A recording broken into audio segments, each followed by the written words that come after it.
Sa nakaraang video nga natin pinaliwanag ng ating bida na ang Chi ay ang source ng lahat ng buhay. At may pinakilalang bagong karakter ang ating bida ka Xiao San, na nagmula sa kanya lamang nabasa sa web novel ngunit gusto nga niyang i-apply sa kasalukuyan nilang pagsesenay kay Xiao San at paliwanag pa nga ng ating bida sa nakaraan kwento na mayroon 9 stages ng cultivation ang pinakilala niyang karakter na walang iba kundi si Wang Chi.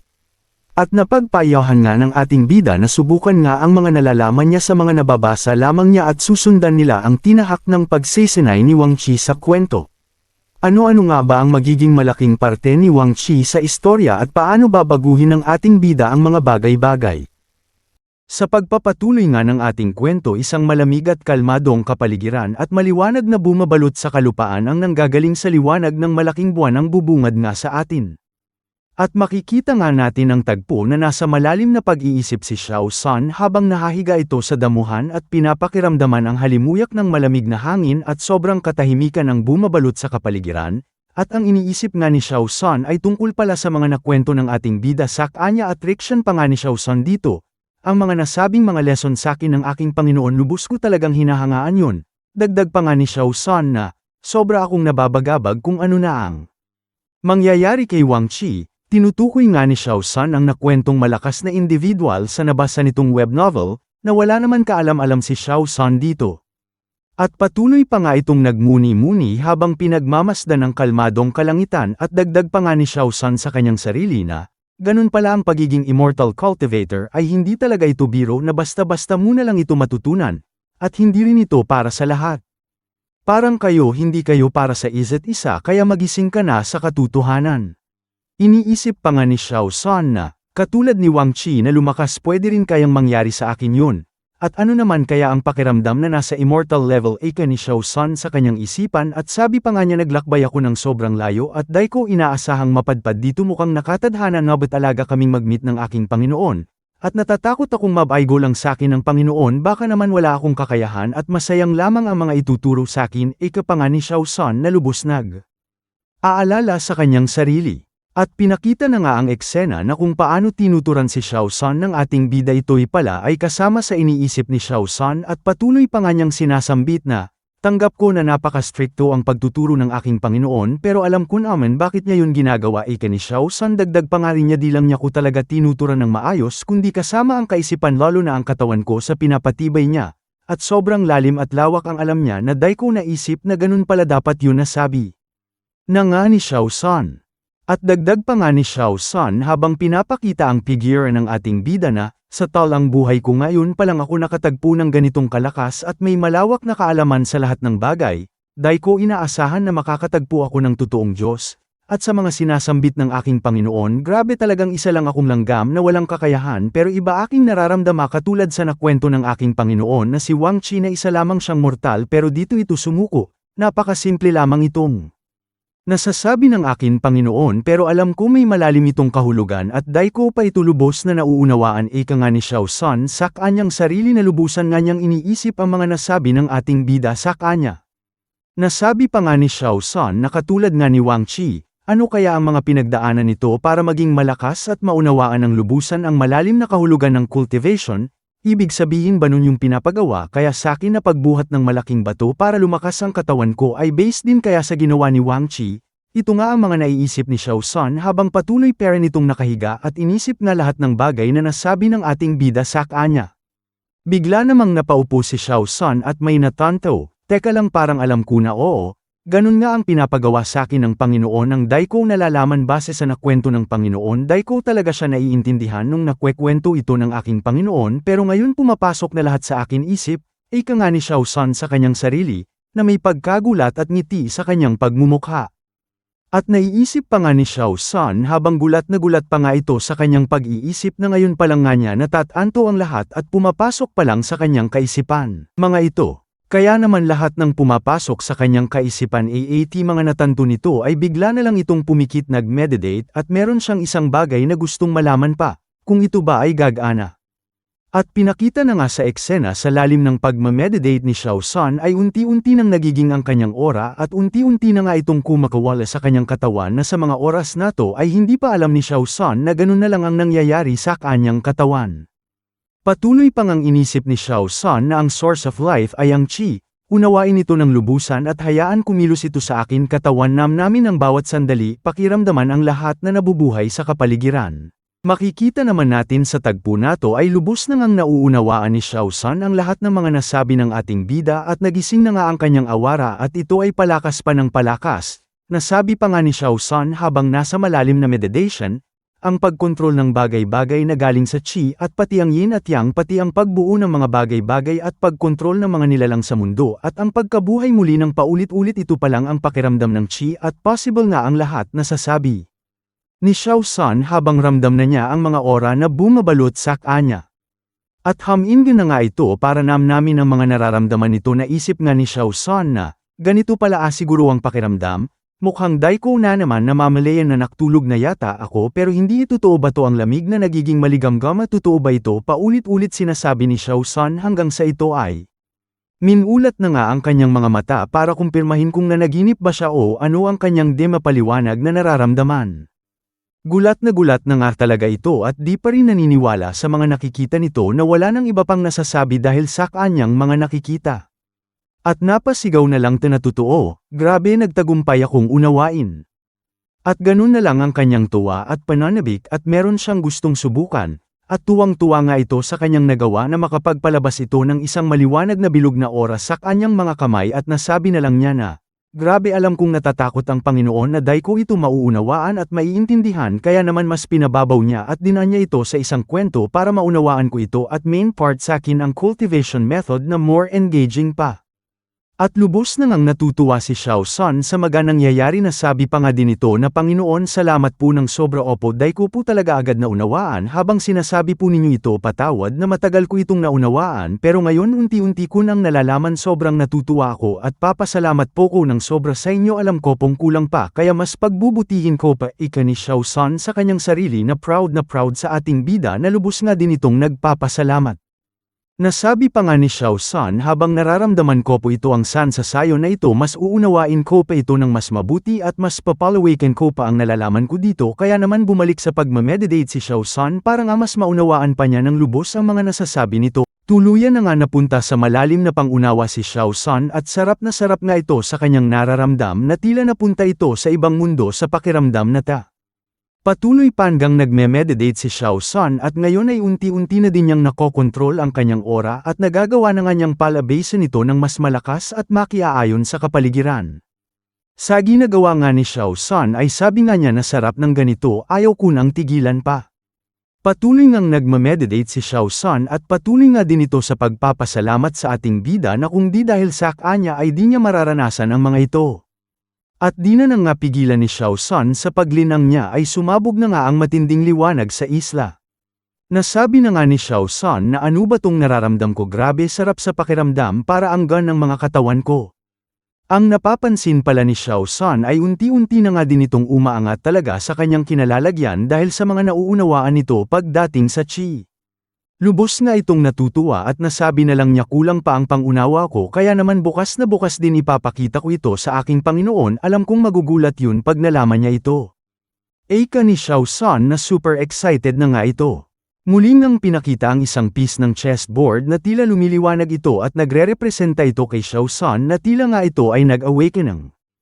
Nagpunta naman ang eksena sa isang napakapayapang kalangitan at masarap na hangin na dumadampi sa mga puno at halaman na wala kang maririnig kundi huni ng mapayapang kalikasan. At pinakita na nga din sa eksena nato na mataimtim na nilalasap ng ating bida ang halimuyak ng kalikasan na mapapansin natin na sarap ito sa pakiramdam ng may biglang kumakaluskos sa kanyang likuran. Meron palang isang nilalang ang nagmamasid lang sa ating bida habang ito'y mataimtim na nagpapahinga at nilalasap ang hangin na malamig. Bigla naman nagsalita ang ating bida at alam naman na pala nito na may nagmamasid sa kanya at makikita naman natin na gulat nga itong nilalang nato at alam naman natin kung sino dahil sabi ng ating bida na oy nandito ka na pala. Lumabas na nga si Xiao San sa damuhan at nasabi na lang ni Xiao San habang naglalakad ito papalapit sa ating bida na, "Di ko po inaasahan na mabibisto niyo po ko nalaman niyo po palang ako yung nakatago." At ganadong naman na nagsalita ulit si Xiao San habang naglabas ito ng aura na may tuwang-tuwa din na makikita sa kanyang pagmumukha na sabi nga nito nagritong Panginoon ko sobrang saya kung makita ko po kayong ulit, At dako po inasahan talaga na makikilala niyo ko kahit na tinago ko ang aking presensya. Dagdag ni Xiao San sa ating bida. At napapangiti na lang ang ating bida sa sinasabi ni Xiao San at nasabi na din nga nag-ating bida sa kanyang sarili na, yes kahit na di kita nakikita alam na alam ko kung sino ang lalabas sa paligid ko, tinutukoy nga ng ating bida ang system dahil ito lang din naman ang tumutulong sa kanyang makita ang mga halimaw sa kanyang paligid or may individual dito.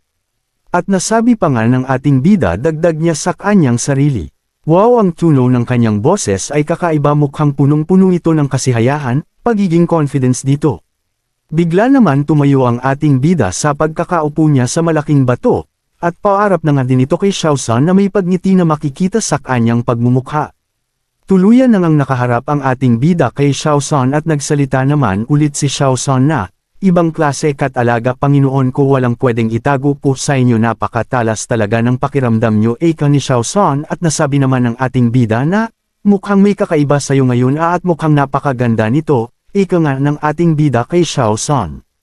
Nat Ayla tuwang-tuwa pa nga si Xiao San sa mga naririnig niya sa ating bida nang biglang nagtanong ito at nasabi niya sa ating bida na, ang naturo mo sakin Panginoon ko, sinubukan ko pong gawin mga yun.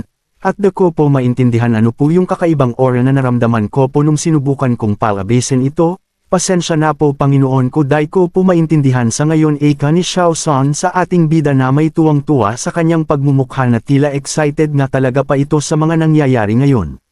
Di pa nga nagsasalita ang ating bida, excited naman na nagsalita ulit si Xiao San sa ating bida na sabi pa nga nito ulit na sarap po sa pakiramdam Panginoon ko, hirap pong ma-explain pero ang alam ko ang po na parang nabuhay muli ako sa pakiramdam na ganito, napakagaan po sa pakiramdam, na tila wala po ko nararamdamang pagod, sabi ni Xiao San sa ating bida. At sumagot na nga ang ating bida na sabi nga niya, wow naman kung ganun, masaya ako sa mga nagagawa mo, very good sayo. Ika ng ating bida at nasabi na nga niya din bigla sa kanyang sarili na, wow, nagkitoto nga gumana ang pamamaraan na ginagawa ni Son Goku, dahil ko din inasahan mga ito, at sumagot na nga din ang ating bida at nasabi niya kay Xiao San na kung ganung mukhang handa ka na ulit sa panibagong lesson para sa ngayong araw na ta. Napatingin naman agad si Xiao San sa ating bida, at excited naman nag-perform ng kung ano-ano si Xiao San habang ginagawa ang mga bagay na makikita natin. Nasabi niya, ano Panginoon ko, susuntukan ko ba itong punong ito o sisipain ko mga bato ng isa-isa? O magbabalance naman ako sa malaking bato, ano na po, o kailangan kong umakyat sa pinakamataas na bundok? Ika ni Xiao San na excited na malaman ang magiging lesson niya ngayong araw na ta. At abang naabanggan naman si Xiao San sa ating bida at nasabi na nga ng ating bida na tutal alam kong handang-handa ka na at natutuwa akong malaman na naiintindihan mo mga sinasabi ko, kaya naman ito na ang gagawin mo ngayon. At nasabi na nga ng ating bida na anong gagawin ni Xiao San, sabi niya ang gagawin mo ngayon ay fishing, at din aman nakapagsalita agad si Xiao San na panganga ito sa kanyang narinig. At pumasok na nga sa kanyang utak at naunawaan ang sinabi ng ating bida na pasigaw na nga ito. At nasabi, Panginoon ko, sigurado po ba kayo, mangingisda po ko? Gulat na gulat at di talaga makapaniwala si Xiao San sa mga nasabi ng ating bida at nang. At pinakita na nga din ng tagpo saan nag-uusap ng masinsinan si Xiao San at ang ating bida na muhang may pinapaliwanag si Xiao San sa ating bida na napaka-importanteng bagay na tinuturo pa niya ang sapa. Nasabi pala ni Xiao San na, pangingisda po ba talaga Panginoon ko? Sa totoo lang po Panginoon, sa hindi po ninyo mamasamain at hayaan nyo pong sabihin ko po ito na, kwento ko muna po ulit na naglakbay po ko sa napakalayong lugar at napadpad po ko dito sa Taishushan, para maging malakas, tapos, di na nga napagpatuloy ni Xiao San dahil pinakita agad ang mukha ng ating bida na nasa malalim na pag-iisip dahil sa nasabi ni Xiao San, at ang inisip pala nito ay ang nasabing lugar ni Xiao San na Taishushan, at Taishushan pala ika ng ating bida sa kanyang sarili. At patuloy ngang nagsalita si Xiao San na sabi na lang nga nito na, sa sinabi po ninyo Panginoon ko na paghuli lang po ng isda ay sobrang dali lang po sa akin yan at di po ko mahihirapan pagdating po sa ganyan. Di pa nga nagsasalita ang ating bida dahil inisip peren pala niya ang sinabi ni Xiao San kung saan sila ngayong isla, at nasabi naman niya ulit sa kanyang sarili na, at tinatawag pala talaga ito na Taishushan. At dito na nga nagsalita ang ating bida at nasabi nga nito, Xiao San, disciple, kung iniisip mong madali na lang ang paghuli mo ng isda, wala naman problema sa akin yun, pero ano man yan, ang gusto ko, manghuli ka ng isda gamit lamang ng iyong mga kamay, yun lang. alam kong kayang-kayang gawin ng lahat yan, at di na nga muna nakasalita si Xiao San mukhang nagulat ito ng bahagya sa nasabi ng ating bida. At seryosong-seryoso nga talaga ang pagmumuko ni Xiao San at talagang nagulat ito, at napapaisip ng malalim, at eka pa ng ating bida kay Xiao San na, alam mo na mangingisda ka at tanging gagamitin mo lang ang iyong mga kamay. At yun lang naman ang gagawin mo, manghulo lamang ng isda gamit ng kamay. Nasabi pa nga ulit ng ating bida na yan ang lesson mo ngayong araw na to, habang pinakita naman na mapayapa ang kapaligiran dahil kikita natin na kalmado ang paligid.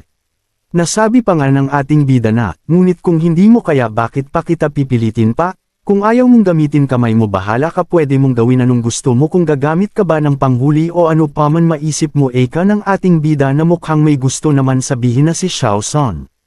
Pinakita naman ang tagpo na mukhang may isang individual na naglalakad. At nasabi na nga ng ating bida sa kanyang sarili, tama ba mga sinabi ko, binigyan ko naman siya ng pagpipilian, ano kaya inisip nito? Ika na lang ng ating bida sa kanyang sarili.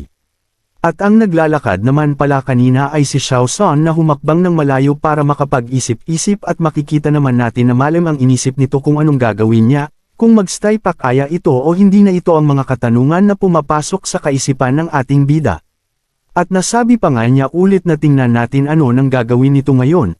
Ano mang mapagdedesisyon mo, bahala ka dyan kung gagawin mo naman, pero nabigo ka at iisipin mong wala kang silbi kaya ayaw mo, bahala ka. Kung sisisihin mo naman ako, nasa iyong sarili na lang yan. Ito ang mga sinasabi ng ating bida habang nakikita nga natin nasa malalim na pag-iisip si Xiao San. At naisip nga ng ating bida na nakapag-isip na kaya siya ano gagawin niya. Mukhang meron na itong napagpayahan eka ng ating boda sa kanyang sarili. Nagpunta na nga ang tagpo kay Xiao San at ito pala ang kanyang iniisip sa mga oras na to. Ang paghuli lamang ng isda ay napakadaling gawin talaga at meron ako kaalamanan ngayon tungkol sa heaven and earth, pero paghuli ng isda. Katanungan ni Xiao San sa kanyang sarili na. Mukhang gulong-gulo pa din ito, bakit ganun ang sinabi ng ating bida? Iniisip niya nung connect yung sa pagpapalakas. At napabuelta na nga ito paarap sa ating bida na napakabilis.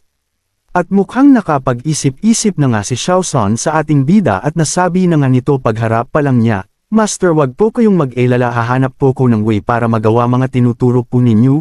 At hindi ko po kayo bibiguin, eka pa nga ni Xiao San habang sobrang lax ng confidence nito at nagpalabas ng kunting aura. At tuwang-tuwa naman ang ating bida, napapalekpak na nga ito sa mga sinabi ni Xiao San, at sabi pa nga niya sa kanyang sarili na buti naman sana makahuli agad siya at nagugutom na ko.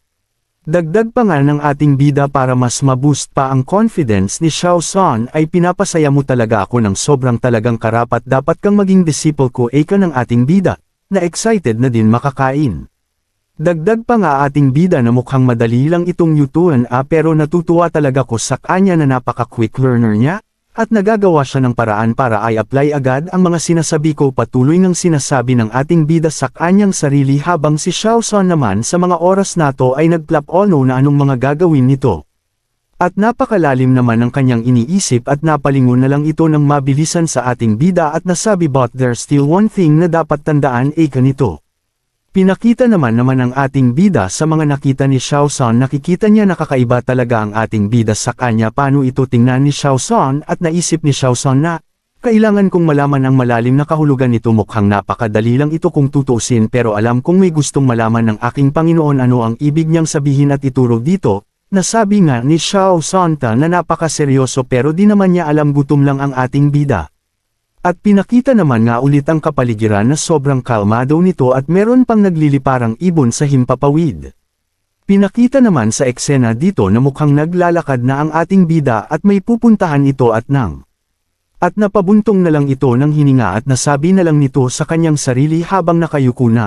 Matatagalan pa kaya siya talagang gugutom na ko, eka ng ating bida, at yun lang naman kasi gusto niyang mangyari, makahuli ng isda si Xiao San at makakain ito, at di ba nga walang kakayahang gawin ng ating bida ito dahil nga wala siyang paningin. At nasa malam na nga ulit ito ng pag-iisip at nasasabi na lang ng ating bida na, Daiko naman siya pinipilit na gumamit ng kahit ano, pero panong pagtaturo naman talaga ito? May similarity ba to sa mga ilang pagtaturo? Sinasabi na lang ng ating bida sa kanyang sarili. At pinakita na nga ang tagpo na tilang hinang-hina na ang ating bida at nasasabi na nga lang nito na grabe tagal naman may naisip na kayang gawin yun, ilang oras na ba ang lumipas eka ng ating bida sa kanyang sarili na di matagalan ang gutom. Walang kung ano-ano, may isang nilalang na tila tumalon ng mabilisan. Si Xiaosan naman pala ito na nagpadaos-dos papunta sa sapa na walang kung ano-ano ay nakalapag nato sa tubig pero hindi ito lumubog dahil gumamit ito ng qi. At nasabi na nga lang nito habang nasa ibabaw ng tubig na everything under heaven and earth na pwede kong gamitin. Tanong niya sa kanyang sarili at dagdag pa nga nito na, ano kaya ang ibig sabihin ng master sa sinabi niya? Patuloy na inisip ni Xiaosan. May malamig na hangin nga ang dumampi sa kamay ni Xiaosan at meron nga biglang naisip ito.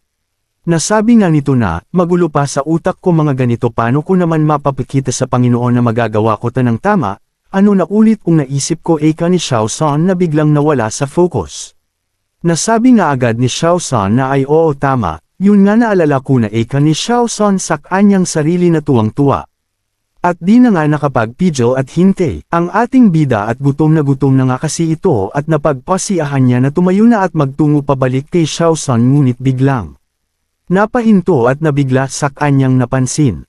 Biglang nag-warning ang system sa kanya na mukhang may peligro na naman ang darating, at meron ngang nasabyang sa item na may parating na peligro sa ating bida na di agad nakapag-reak ito.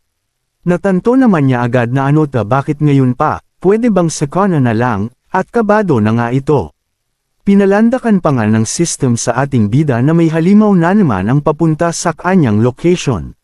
Di nga niya mapaliwanag kaagad ano tong nangyayari sa kanya, ngaton pa daw na gutom na siya, lage na lang daw kung kailan na maayos na ang nangyayari, biglang ganito ang mangyayari. Sa eksenang ito nagsimula na si Xiaosan sa kanyang naisip paano makakahuli ng isda, kaya naglabas na ito ng aura habang wala namang kaalam-alam ang nangyayari sa ating bida. Habang nakapikit si Xiaosan at naiisip na din niya ang sinabi ng ating bida na pwede nga niyang gawin ang kahit ano, pero ngayon ang naiisip ni Xiaosan ang kahit ano na yun ay ang kanyang qi ang kanyang susubukan. Makikita naman natin na sobra ang aura na nilalabas ni Xiaosan ay palakas ng palakas at nang bigla naman nag-release ito ng aura at inipon niya ulit ito sa kanyang palad at makikita mas komportable na siyang gawin ito na tila naiintindihan na niya ang qi.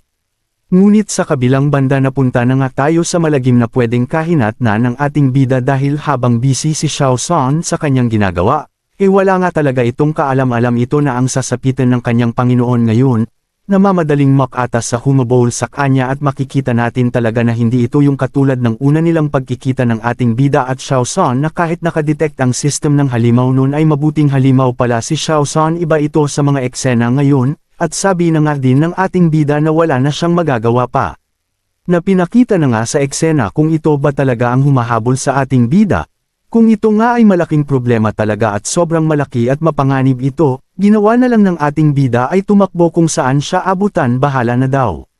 Sa kasamaan palad, may bato ang di niyang nagawang iwasan dahil nga di naman ito nakikita ang ating bida. Sumigaw na nga ito at nasaktan at di niya talaga inaasahan ang tagpo nato. Wala na ngang nagawa ito at bumagsak na sa kalupaan at dito na nga natin makikita na ang halimaw na nasa likuran niya ay handang-handa na siyang lapain at kainin. Bago malapa at makain ang ating bida, pumunta muna sa eksena na ang naiintindihan na ni Xiaosan ang gagawin niya, kaya naman, handa na itong pakawalaan ang qi na kanyang naipon para malaman kung magtatagumpay ba ito. Naiisip ng ating bida kung kailan nag-enjoy na niyang mabuhay ulit at gusto na niya ang mga nagyayari sa kanya ganito pa. Kaya iniisip nito na talagang wala nang makakapagligtas sa kanya dahil di man siya binigyang ng system man lang kahit na ang pag-protect sa kanyang sarili, ngunit wala ngang ganon. Sumigaw na ng napakalakas si Xiaosan habang pa-release na niya ang qi na nasa kanyang kamay, na handa na talaga itong pakawalan at subukan anong mangyayari sa gagawin niya. Tuluyan na nga ni Xiaosan na pinakawalan na nga ni Xiaosan ang kanyang aura at makikita din natin na nagtalsikan na din ang tubig sa kanyang paligid. Sarap naman si Xiaosan na gusto-gusto niya ang pakiramdam ng habang nire-release niya ang aura at hanggang ngayon walang alam ito na ang naghihintay na Panginoon niya ay nasa panganib na. Makikita naman, sa eksena na susunggapan na nga ng malaking halimaw ang ating bida at wala na nga itong kalaban-laban. At di na nga muna pinakita ang ating bida kung namatay na nga ito kundi pinakita ang eksena na kahit maliwanag ay pitang yumaulan pero ito pala ay ang kagagawan ni Xiao San. Natapos na nga si Xiao San sa kanyang ginawang pagpapakawala ng kanyang aura tungo sa sapa, di pa nga ito nagmamulat ng kanyang mga mata kasi inisip nga nito kung nagtagumpay ito at natatakot nga siya na mabibigo siya at nakakahiya nga daw ito sa kanayang Panginoon, pero di nga niya alam na ang kanyang Panginoon ay minulat na nga niya ang kanyang mga mata para makita kung nagtagumpay ba ito sa mga pangyayari dahil, para mapakita na nga din niya sa ating bida na bukod sa maayos niyang nauunawaan ng chi, nagamit pa niya ito para makakuha ng isda. Sa pagmulat nga nito ng kanyang mga mata nakita naman sa eksena na may palutang-lutang na mga isda, katibayan na nagtagumpay. Nga ito sa kanyang binabalak na gamitin ang chi sa pangingisda.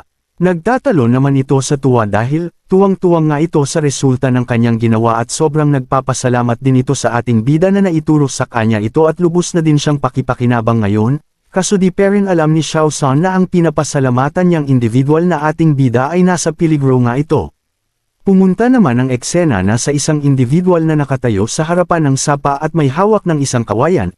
Ito ba ang ating bida at ano kaya ang naging damage nito sa kaninang pagsalakay ng halimaw sa kanya? At makikita naman natin dito na kinausap na nga ni Xiao San ang individual na dumating na sabi nito na, Panginoon nandyan na po pala kaya, ang iyong disipolo ay nagtagumpay na makakuha ng isda. Saktong-sakto po ang inyong pagbabalik. Di naman nakaimik ang tinatawag niyang Panginoon at di pa natin alam kung ito ba talaga ang ating bida or, yung halimaw na sumalakas sa kanya ay pinuses lang niya o ginaya ang katawan ng ating bida pagkatapos niya itong patayin para makapagbiktima ulit ito ng makakain nito.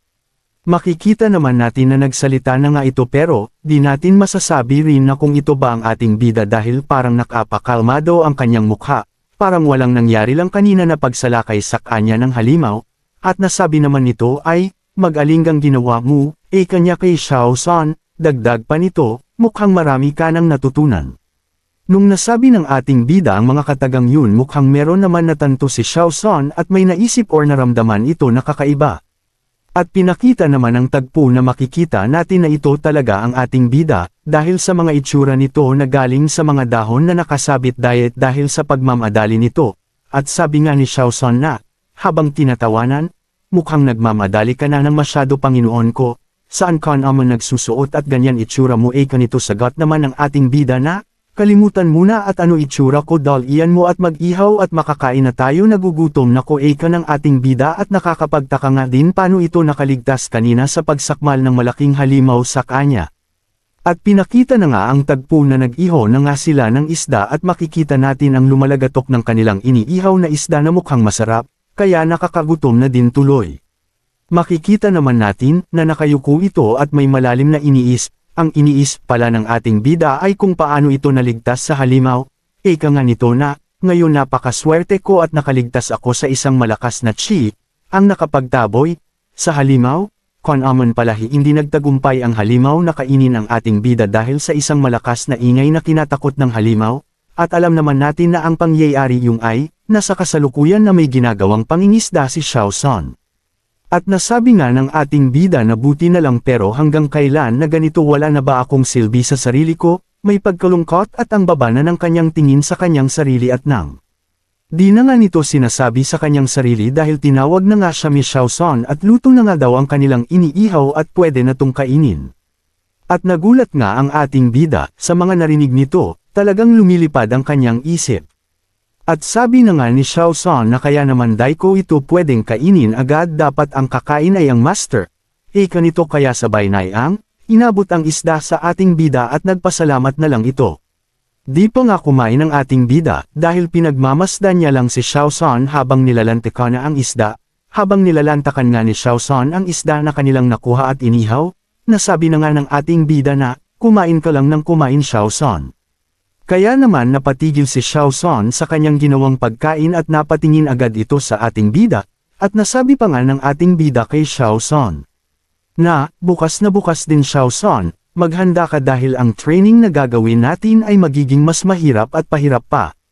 Nagsalita naman si Xiao San na master sabay kagat sa isda at di na agad nagsalita ito, sa kabila ng kanyang narinig sa ating bida.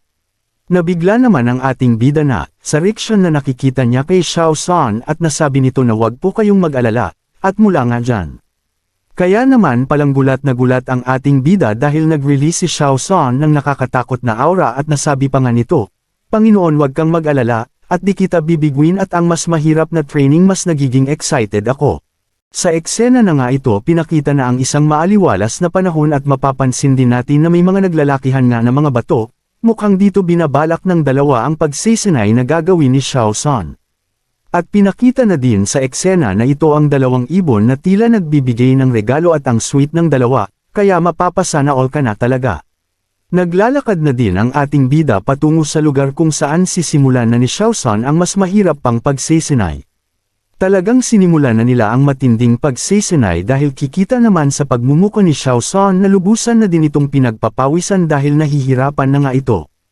Kaya naman pala pinapawisan na si Xiao San at pawis na pawis ito, pinagbuhat na naman pala ito ng isang malaking bat. Kaya kita din natin na nanganginig din ang kamay nito. Nagunant na lang ang ating bida ng kanyang mga kamay tila inaantok pa ito at nabitin sa kanyang tulog.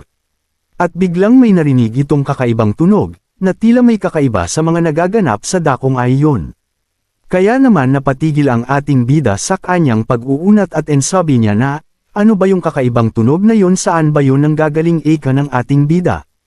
At pinakita na nga kung saan nanggagaling ang tunog na yon syempre kay Xiao San na tila, excited pa itong tinatawag ang ating bida habang buhat-buhat niya ang malaking bato sa kanyang yuluhan. At nagsalita naman agad si Xiao San, at nasabi nga nito sa ating bida na, Panginoon mukhang natapos ko na po ang iyong pinapagawa ngayon araw na to, tila ito pala ang sinasabi ng ating bida kay Xiao San na pahirap pa ang gagawin niyang pagsisinay. At bigla naman nagsalita ang ating bida at nasabi na lang niya na, ano Xiao San, at binalibag naman ni Xiao San ang malaking bato sa lapag. At tinuloy naman ng ating bida ang sinasabi niya kanina, nasabi pa nga nito na, mukha ang tinatimad ka na Xiao San, to be honest pagkasama mo ko ganayan ka.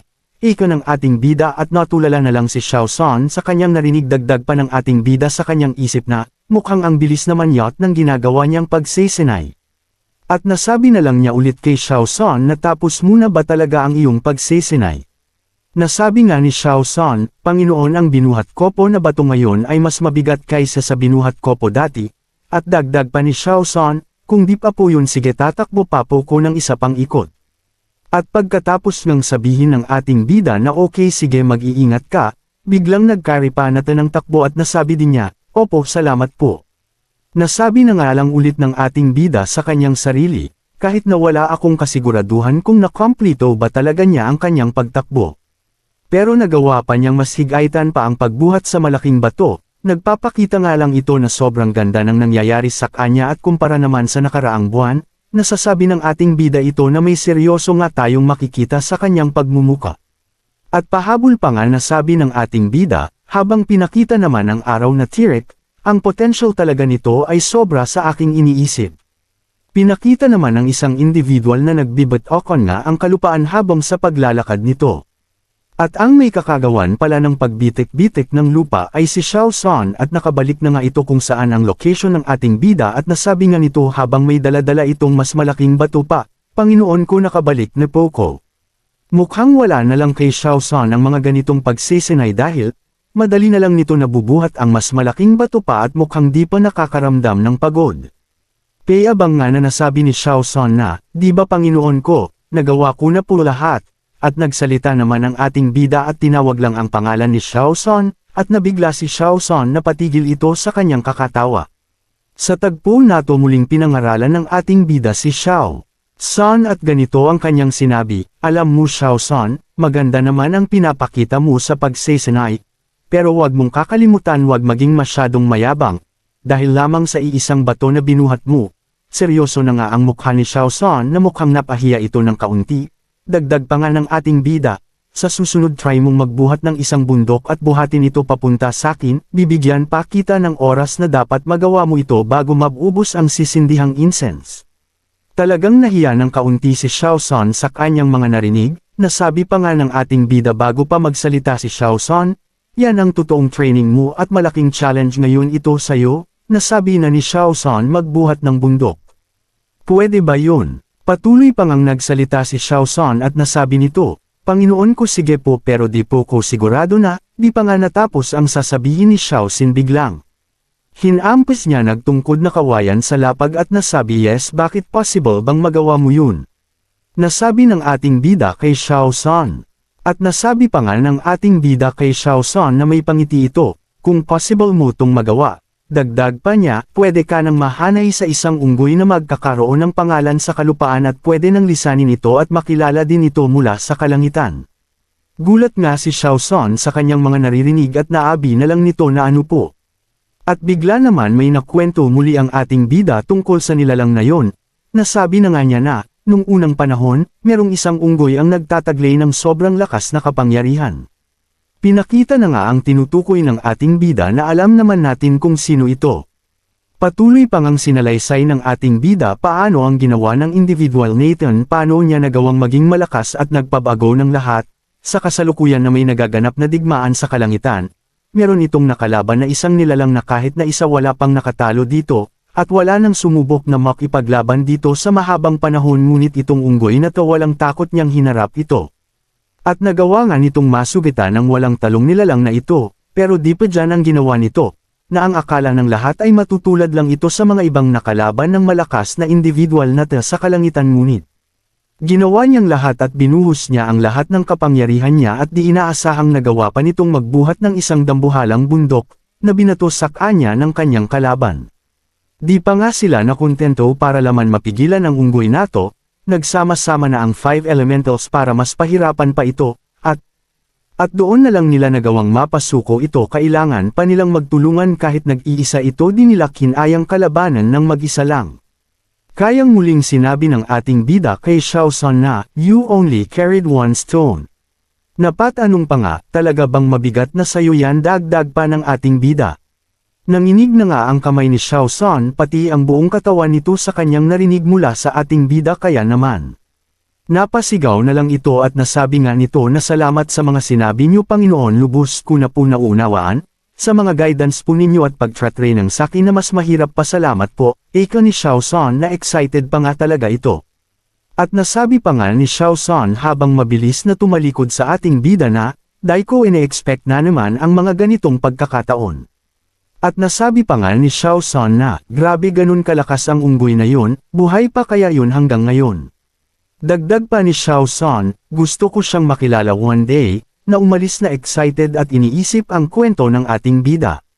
Tuluyan na nga itong naglakad palayo sa ating bida habang pinagmamasdan na lamang niya, at nasabi pa nga ni Xiao San na, balang araw magiging ganun din ako, magiging mas malakas pa nito na puno ng determination.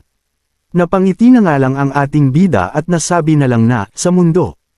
Ko lahat kilala itong tinutukoy ko, na ang kwento ni Sun Wukong ay isang rebellion laban sa kalangitan, isa lamang siyang demon monkey pero paano niya na-shock ang buong kalangitan.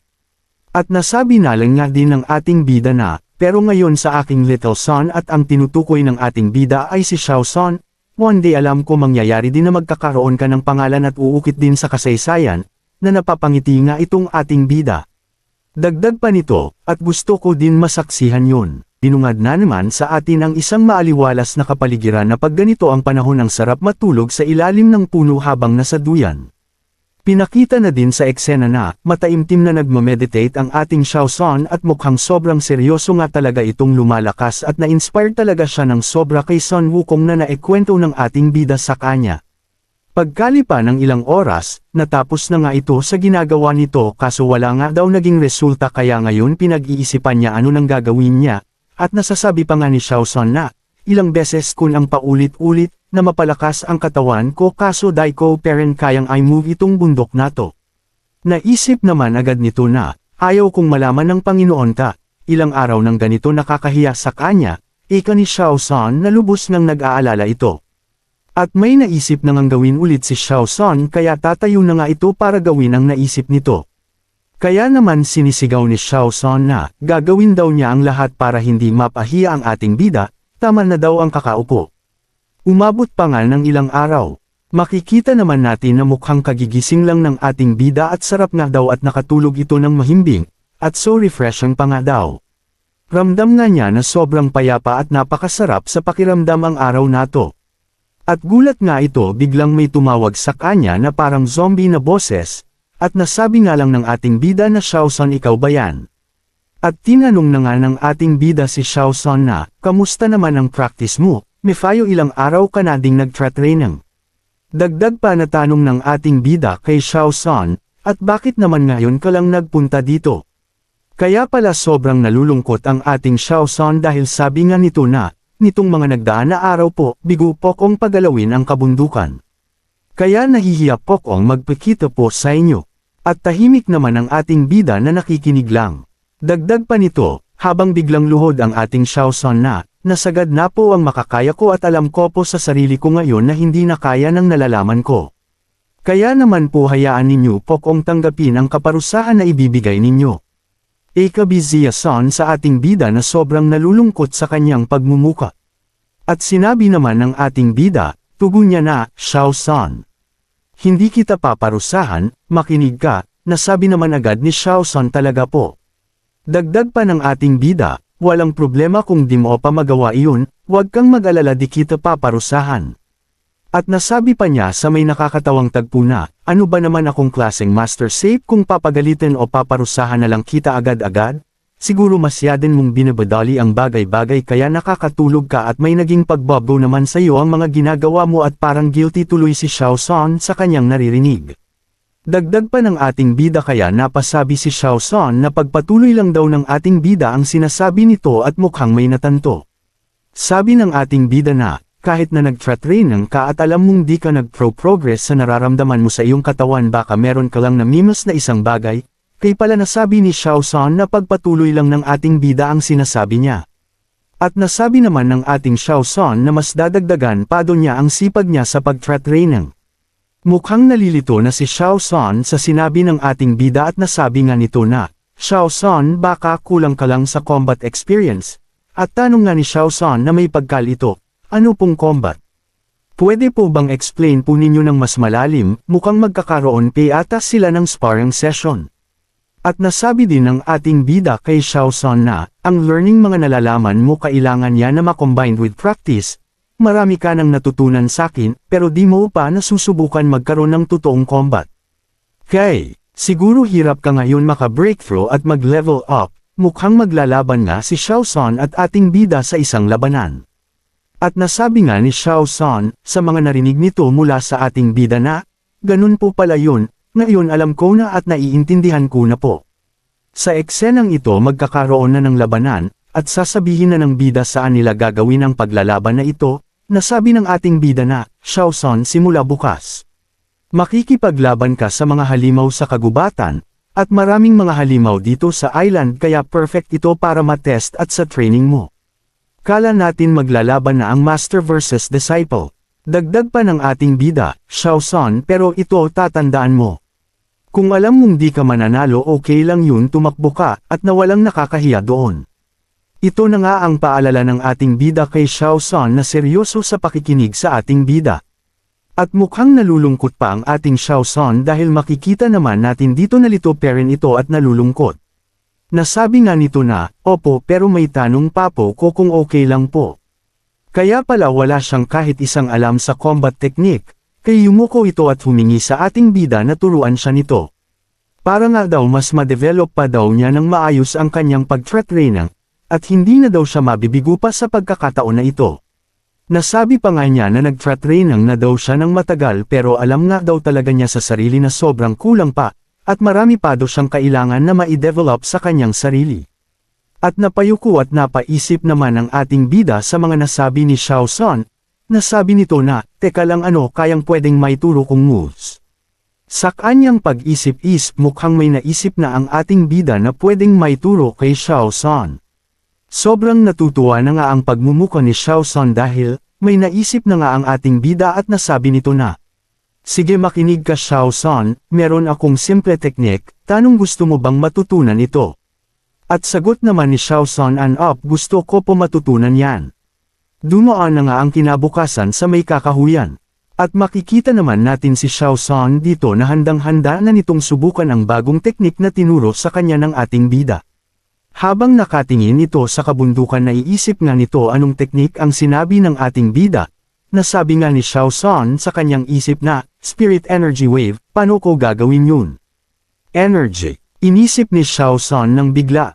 Sinubukan na nga nito na mag-ipon ng energy sa kanyang palad at nasasabi nito sa current na lakas niya ay hirap pa itong makapagpalabas ng mas malakas na energy. At sinubukan na nga nitong si Xiao San na ipunan sa kanyang dalawang palad ang energy at nasasabi niya sa level pa niya ngayon at di niya alam kung magtatagumpay siya. At bigla niyang sinabi ang katagang, Ka, at sinundan pa nito ng, Mi. Sa ginagawang postura ni Xiao San mapapansin natin mayroon itong kahantulad sa super ng ating kilalang individual na, ito pala ang tinutong teknik ng ating bida. Patuloy na epinerform ni Xiao San itong teknik na ito habang pinapalakas ang energy sa kanyang kamay. At nirelease na nga ni Xiao San ang energy wave na tinuro ng ating bida sa kanya, at makikita natin na sobrang lakas nga nitong nagawa ni Xiao San. Pagkatapos ng ma-release ni Xiao San ang ginawa niya, sobrang lakas ng pagsabog ang aalingaw sa buong isla, at punong-puno ng usok ang kinalalagyan ni Xiao San. Pati si Xiao San ay hirap na hirap ding sinasangga ang pagsabog na nagawa nito. At pinakita na nga sa malapitan na sobrang hirap din si Xiao San sa ginawa nito, sabi pa nga nito ang init at sobrang kakas ilaw. Tumindig at natapos na nga ang ginawang pagsabog na kakagawa ni Xiao San at napupuno na lang ito na usok at may mapapansin din tayo mga tipak na mga bato sa kanyang paahan. At kinakabahan na si Xiao San sa mga oras na ito iniisip nito ano daw ang nangyari sa ginawa nito, kung binaygaw daw ba nito ulit ang kanyang Panginoon. At minulat na niya ang kanyang mga mata at handa na daw itong makita ang nagawa nito, gulat na gulat nga ang kanyang nakita. Di nga ito makapaniwala sa nakikita niya at mukhang may kakaibang nangyari at ang nasabi na lang nito ay, abangan na nga natin sa susunod na kabanata itong kwento, ano naman na kaya ang magiging ekspresyon ng ating bida pag nalaman niya na nagawa nga ni Xiao San ang Kamihami Wave na itunuro nito sa kanya. Abangan pere natin ano naman kaya ang naging resulta at sobrang gulat na gulat si Xiao San sa ginawa nito pag-atake. Tuluyan ba itong magtatagumpay o hihingi na naman siya ng tawad sa ating bida na pumalpak na naman siya sa pagkakataon nato? Sa pagpunta niya sa pangyayari ano naman kaya ang kinagulat nito? Kung excited ka nang malaman pa ang mga susunod na kwento, maaari ka ring mag-like o mag-comments. At palambing na din ng subscribe at dapat naka-bell all para updated ka sa mga bagong uploads natin, kaya naman. Maraming salamat sa suportang tunay.